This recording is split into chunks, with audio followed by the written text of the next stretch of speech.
How's it going, Film and TV fans? Welcome back to another review on the Off the Cuff Film Reviews channel, and today we are looking at another 2022 movie, and the second 2022 movie I've seen that stars Mark Rylance in the lead role. The other one being The Phantom of the Opera, which was originally supposed to come out in 2021 but was delayed to 2022 due to, the global pandemic thing. But this one, now, an interesting story about the outfit from my perspective. This movie was released in March of 2021, and Phantom of the Opera was released not long after. Now, I saw Phantom of the Opera in the cinema, and I quite enjoyed it.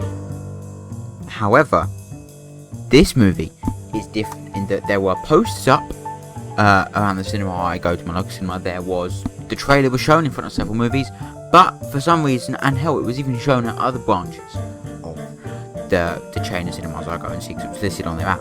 But the outfit was not once shown at Odeon, the Odeon near me, so I couldn't see it in the cinema. I didn't get a chance to see it in the cinema, and it was one of a few of, I think it was three movies on the list that I did manage to see. The other one, I think one of them was X, which I quite enjoyed. I'm review for that coming soon, but this was the other one. I think this is a better movie than X, personally.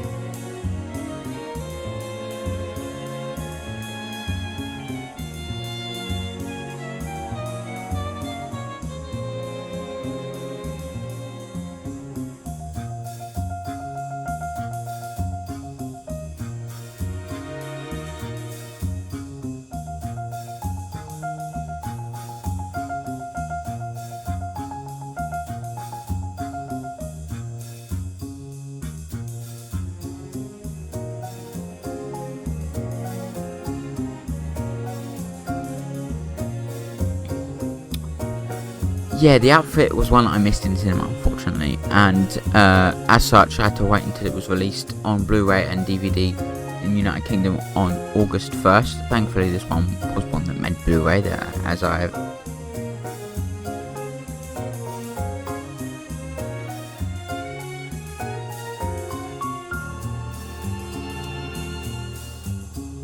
Yeah, it was one that did make it Blu-ray and 4K upgrade, actually.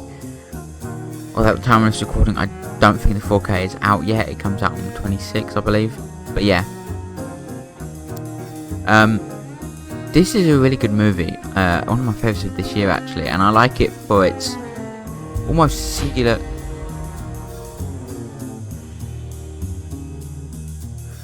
Yeah, almost singular... well, it takes place in just a single room, pretty much, for the most part.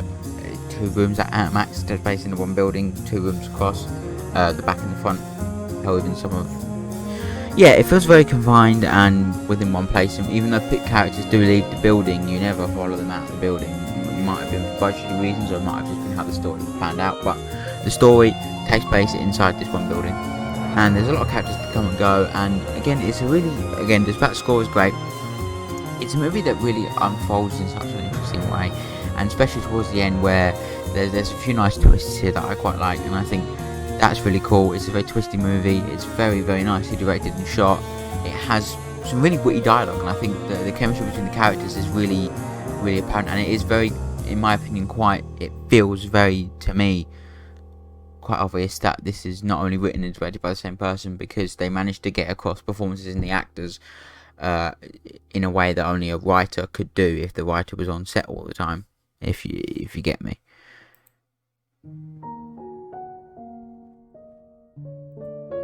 And I think that really helps in the movie's case of, a strong creative team behind the camera. And I think that's what this movie has in spades. A creative team behind the camera who hone their skills in one craft and try and bring those skills into another craft, much unlike the protagonist of the movie.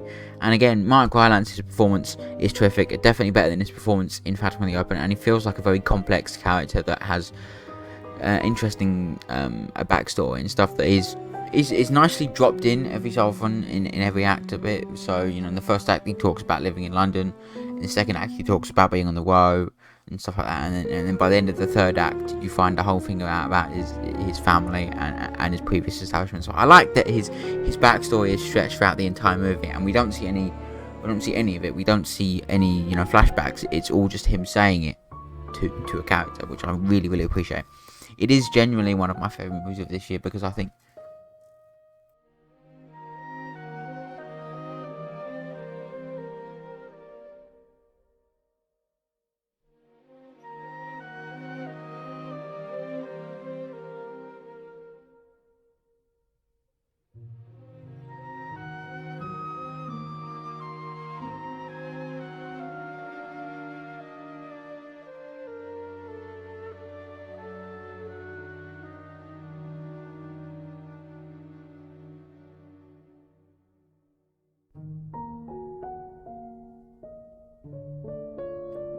yeah, it's just a interestingly put together movie from a perspective. There's a few, all the characters feel nicely written. It has a nice story, really, I think, and genuinely, like I said, it's one of those movies where I have had a great amount of enjoyment watching it, and for me personally, it's a movie that I have just loved watching in the 2-3 times I've watched it since I purchased the Blu-ray. I went into my local HMV, which is closing down soon, on the first day it was supposed to come out on the 1st of August to go and find it, and it wasn't there, so I was very upset by that. I was going to order online, but then I nearly did order it online, but then I went in a few days later, not even looking for it, just to meet up with a friend, and it just happened to be there on the shelf, so I just picked it up and bought it straight away.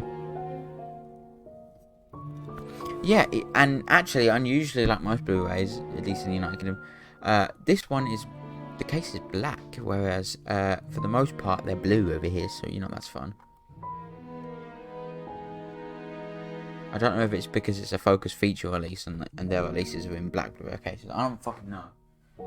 But, I'm just saying, the Lighthouse focus feature movie, black Blu-ray case over here. But that one isn't like see-through black, which this one is. It's very unusual case, I won't lie.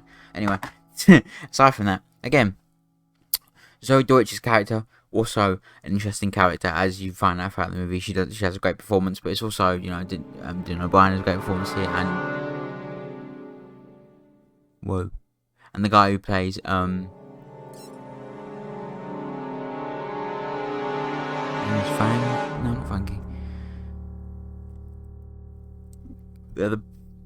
I don't know, but all the characters, for the small amount of characters that actually do appear in this movie, to be quite honest, there's, not many, and it's nice. It feels like a very small and contained movie, and I love it for that reason, personally. It is so much fun to watch, and again, Dispatch score is terrific.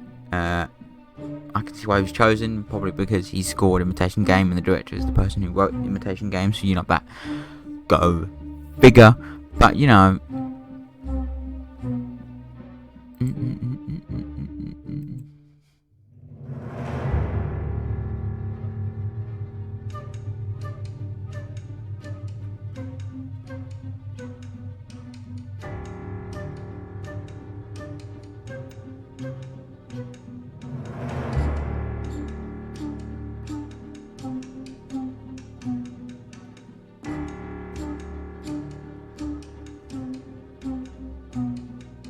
it's just a movie that I wish I'd seen in cinema. Unfortunately, it wasn't for lack of trying. It just happened to be unfortunate, I guess.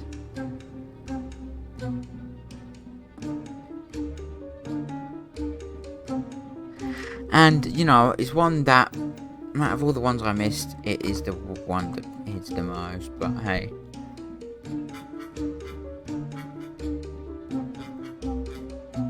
Yeah, it just feels like I am upset that I missed it, but it's a movie that, personally, I love it.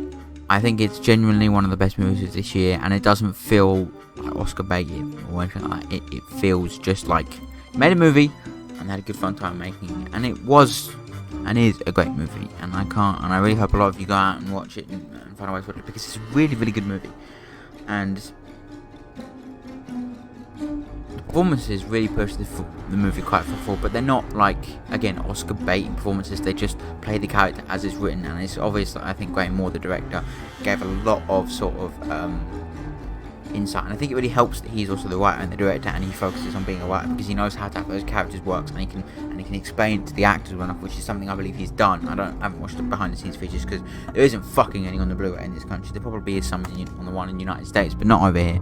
So it just feels like, from what I've seen in the movie, Graham Moore gave his actors a lot of direction, and from not even from a director's standpoint, from a writing standpoint, as someone who obviously understands the characters he's written better than anybody else, it really does work in having those characters feel so realistic and so, in real life kind of thing. So yeah, thanks so much for watching my review of The Outfit. More reviews coming soon, more music coming soon. It'll be slowing down a bit because I'm working a lot now, so there'll be 2 days in a week, and we'll get them this week is Saturday and Sunday. Next week I think it's Monday and Tuesday. No.